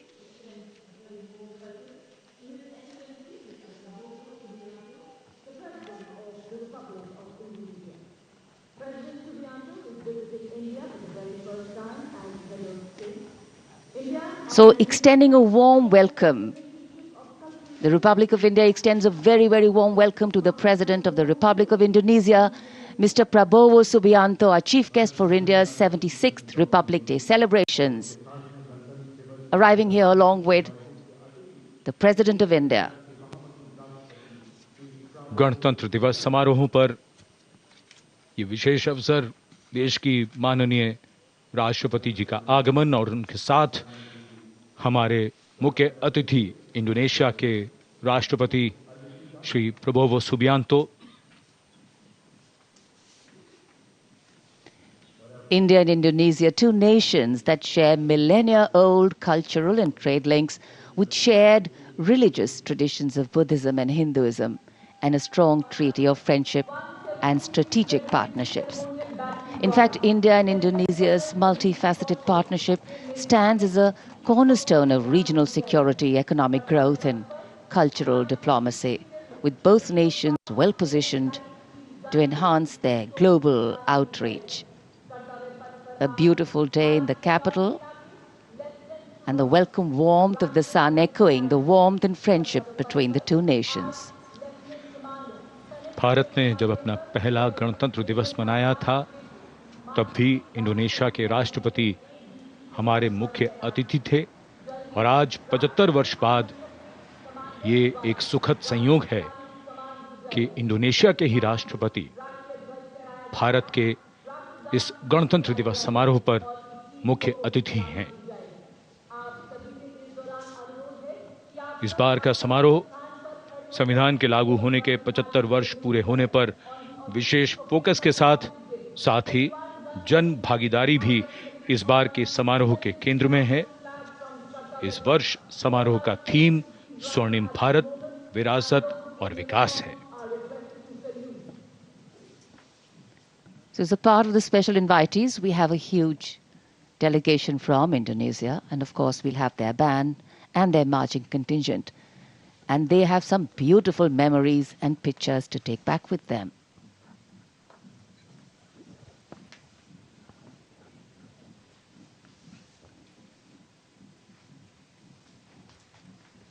And now the national anthem, the 21-gun salute, and the unfurling of the national flag.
The commandant of the President's bodyguard, Colonel Amit Birwal, giving the command, the PBG or the President's bodyguard, moving on, making way now for the parade to begin. And with the 21-gun salute and the strains of the national anthem still lingering in this sunny January morning, the celebrations have just begun. Culture, creativity, camaraderie. We will see them interweaving to sew a tapestry that will take us into the past, foreground the present, and herald the future. And the tricolour, of course, our national symbol, adorning different places and spaces today, a symbol of national pride, fluttering proudly. राष्ट्रपति अंगरक्षक प्रस्थान कर रहे हैं कर्तव्य पथ से, और अब ये मंच तैयार है जहां संगीत के स्वर गणतंत्र की उमंगों को साकार करते हुए इस पूरे कर्तव्य पथ को सजाने वाले हैं। 300 कलाकार स्वदेशी वाद्य वृंदों के साथ हमारे राष्ट्रीय पर्व के शुभारंभ का आह्वान करेंगे। 140 करोड़ भारतवासियों की भावनाओं को सुरों से सजाते हुए ये कलाकार।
विंड और परकशन इंस्ट्रूमेंट्स का सुंदर तालमेल, 300 कलाकारों ने यह आह्वान किया और उधर आकाश में राष्ट्रपति भवन की ओर से 129 हेलीकॉप्टर यूनिट के मी-17 V5 हेलीकॉप्टर कर्तव्य पथ की ओर उड़ान भरते हुए फॉर्मेशन का नेतृत्व कर रहे हैं ग्रुप कैप्टन आलोक अहलावत राष्ट्रीय ध्वज के साथ। उनके पीछे थल सेना के ध्वज के साथ wing commander Shailendra Singh, wing commander Rohit Tiwari भारतीय नौसेना के ध्वज के साथ और विंग कमांडर विनय भारतीय वायुसेना के ध्वज के साथ उड़ान भरते हुए धरती आकाश सब ओर उत्साह के रंग।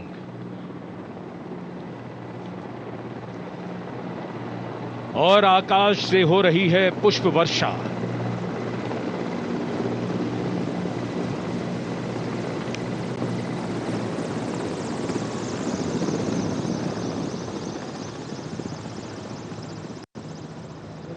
भव्य प्रारंभ गणतंत्र दिवस परेड का। गतिविधियां जमीन में और आकाश पर। Kartavya Path, red and gold with the musical instruments and the players, and the pale blue sky, a beautiful backdrop for the red and gold that's showering from the sky. The showering of flower petals, customary, traditional, ceremonial and auspicious. आज सूर्य देवता अपने पूरे तेज के साथ इस समारोह में मौजूद और कर्तव्य पथ पर सलामी मंच की ओर बढ़ते हुए आज की गणतंत्र दिवस परेड के parade commander lieutenant general Bhavnish Kumar, general officer commanding Delhi area, दूसरी पीढ़ी के officer lieutenant general Bhavnish Kumar ने 16 दिसंबर सन 1989 को पैराशूट रेजिमेंट में कमीशन प्राप्त किया। नेशनल डिफेंस कॉलेज के पूर्व छात्र जनरल ऑफिसर ने नवंबर 2023 में जीओसी दिल्ली एरिया का पदभार ग्रहण किया। तीनों सेनाओं के सर्वोच्च कमांडर राष्ट्रपति जी के सामने सलामी देने के लिए बढ़ रहे हैं परेड कमांडर। इस बार संयोग और गर्व की बात यह भी है कि परेड कमांडर के सुपुत्र परेड में अश्वारोही दल का नेतृत्व संभाल रहे हैं। Parade commander lieutenant general Bhavnish Kumar.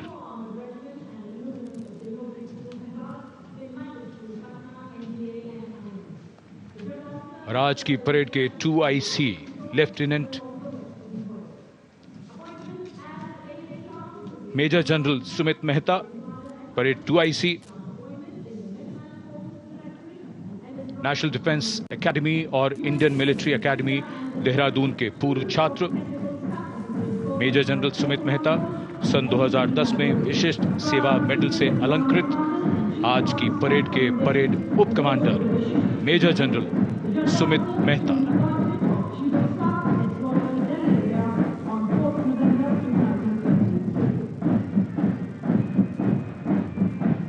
Parade commander और परेड 2IC के लिए बहुत बड़ा गौरव, सम्मान और दायित्व गणतंत्र दिवस परेड की अगुवाई करना।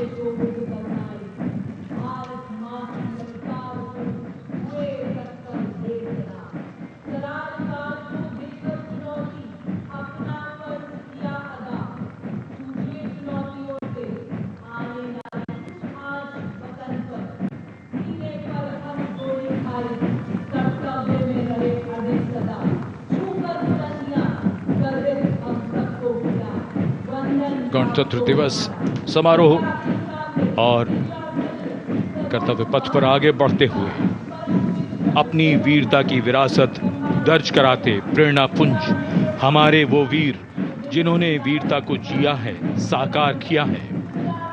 परमवीर चक्र से सम्मानित subedar major honorary captain Yogendra Singh Yadav, सेवानिवृत्त 18 grenadiers, subedar major Sanjay Kumar PVC 13 Jammu Kashmir rifles. शूरवीर कैसे होते हैं, कोई पूछे अगर तो बता देना कि वो ऐसे होते हैं। परमवीर चक्र युद्ध में असाधारण वीरता के लिए दिया जाता है और ये अशोक चक्र से सम्मानित लेफ्टिनेंट कर्नल जसराम सिंह अशोक चक्र। अशोक चक्र अन्य परिस्थितियों में वीरता और सर्वोच्च बलिदान के लिए शूरवीरों को दिया जाता है।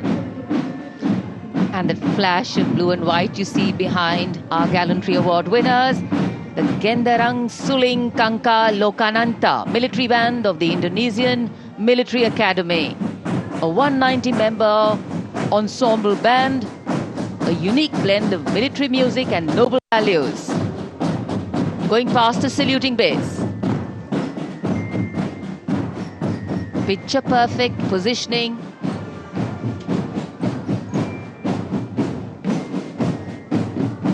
What a visual treat.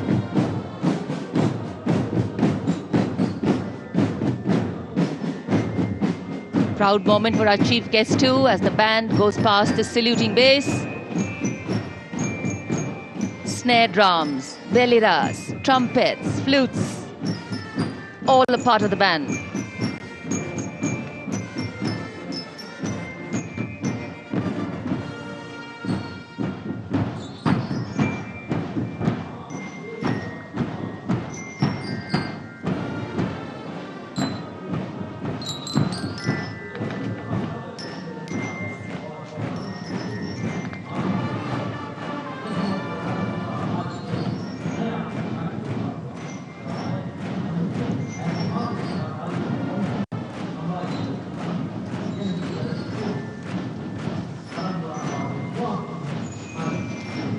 Behind their band,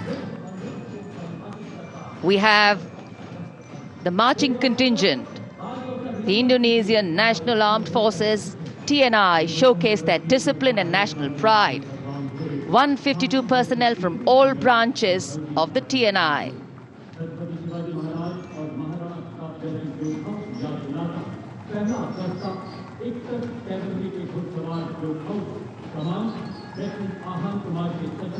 Meticulous training, synchronized steps, perfect timing.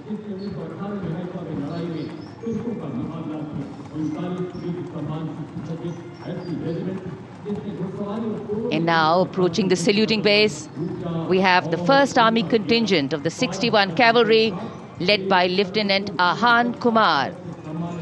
Raised in 1953, 61 Cavalry is the only serving active horsed cavalry regiment in the world.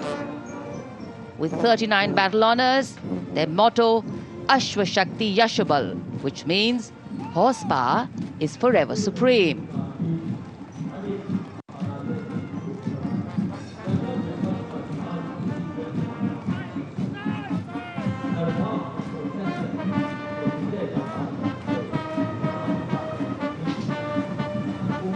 Flash of gold in the sky, a flash of gold on Kartavya Path.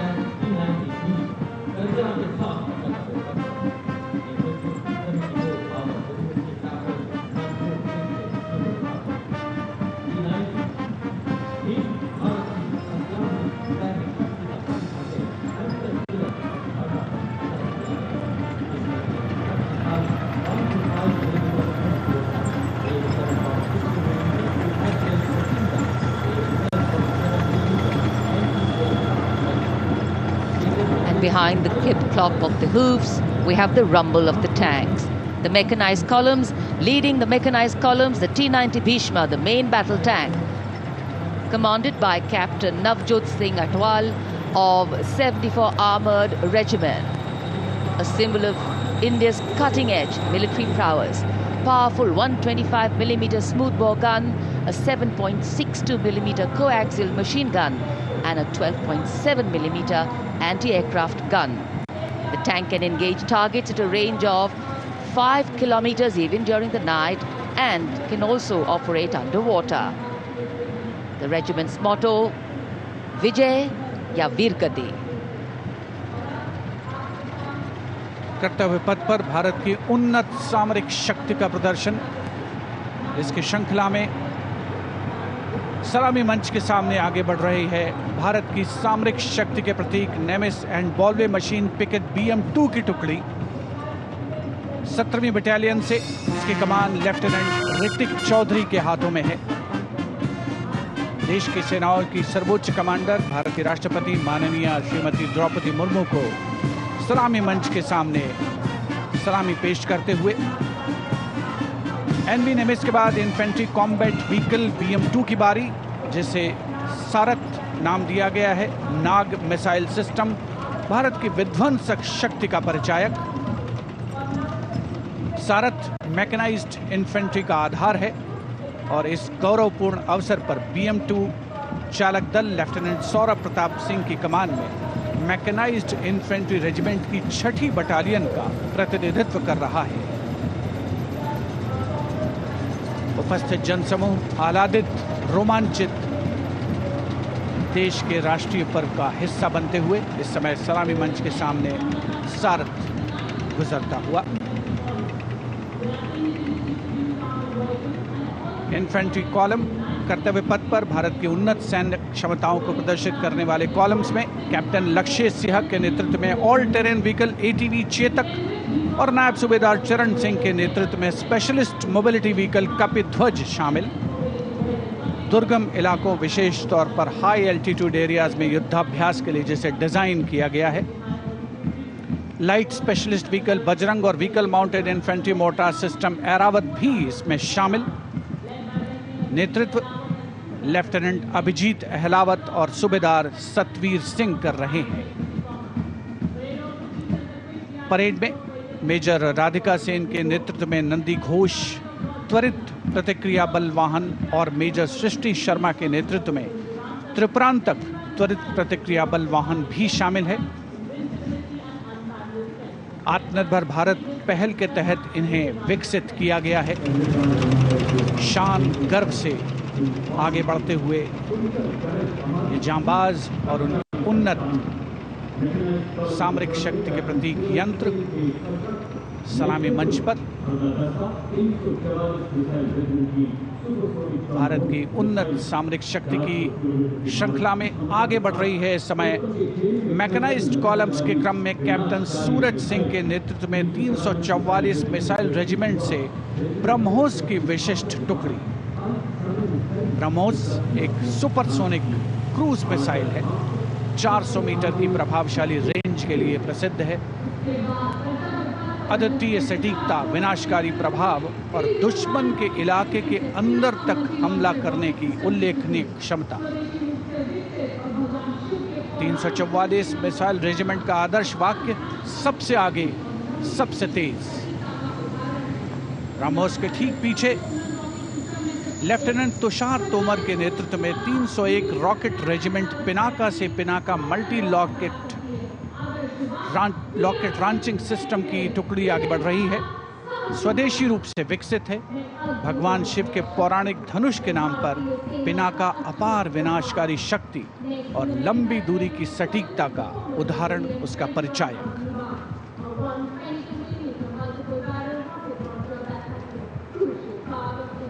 And next, approaching the saluting base, BM-21 Agniban. Leading this impressive display is Captain Manoj Chonial of 213 Rocket Regiment. With a range of up to 40 kilometers, it remains a vital asset for targeting enemy positions, logistic hubs. And next coming in, integrated battlefield surveillance system. The system indigenously developed jointly by the Indian Army and Bharat Electronics Limited packs a punch with its ability to integrate all ground-based and aerial-based sensors on a common grid.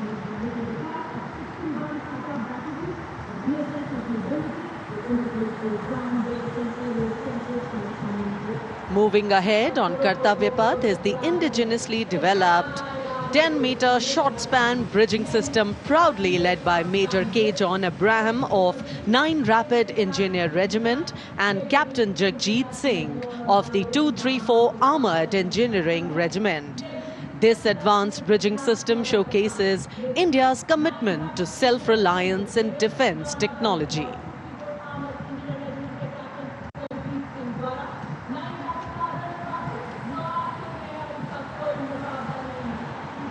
And next we witness the impressive Akash weapon system, commanded by Lieutenant Himanshu Singh Chauhan from the 27 Air Defence Missile Regiment and Captain Shramishta Datta of 50 Lieutenant Air Defence. The regiment upholds the motto of the Army Air Defence, Akashe Shatru Jahi, which translates to defeat the enemy in the sky, highlighting its critical role in safeguarding India's airspace. कर्तव्य पथ पर अब marching दस्तों का जोश।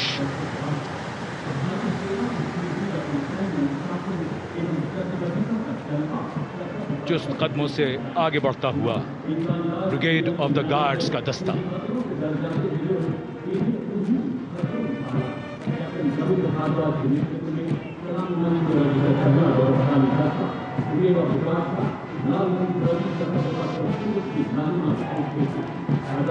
Nineteen guards के captain Ravindra Bhardwaj की कमान में ब्रिगेड ऑफ द गार्ड्स का दस्ता। 1949 में इसका गठन किया गया। आदर्श वाक्य, पहला हमेशा पहला।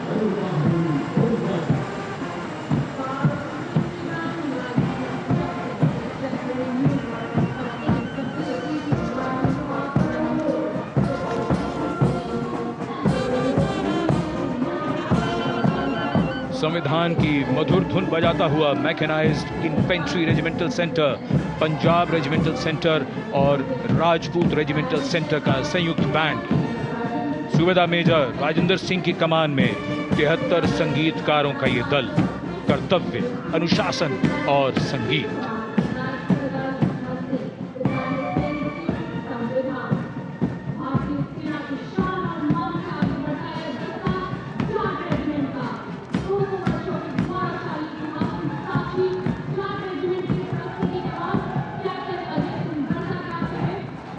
And now moving ahead with traditions of sacrifice and strong built-up marching contingent of the Jat Regiment, the contingent led by Captain Ajay Singh Garsa.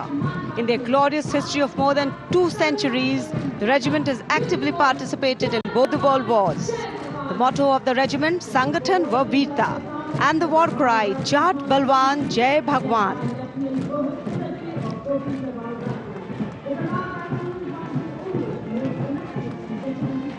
And behind them, the next contingent is of Garhwal Rifles, led today by Lieutenant Rohit Lakshman Kodache.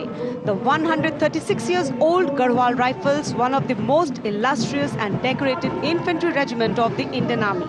The motto of the regiment, Yuddhe Krit Nischay, and the war cry, Badri Vishal Lal Ki Jai.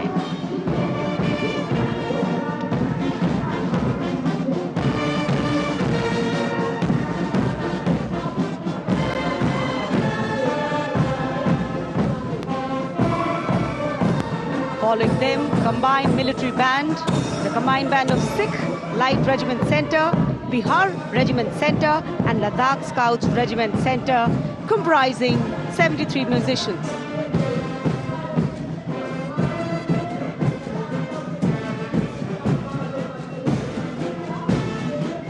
The band led by Subedar Honorary Captain Bishan Bahadur Chhetri of Ladakh Scouts Regiment Center and assisted by Naib Subedar Jatinder Singh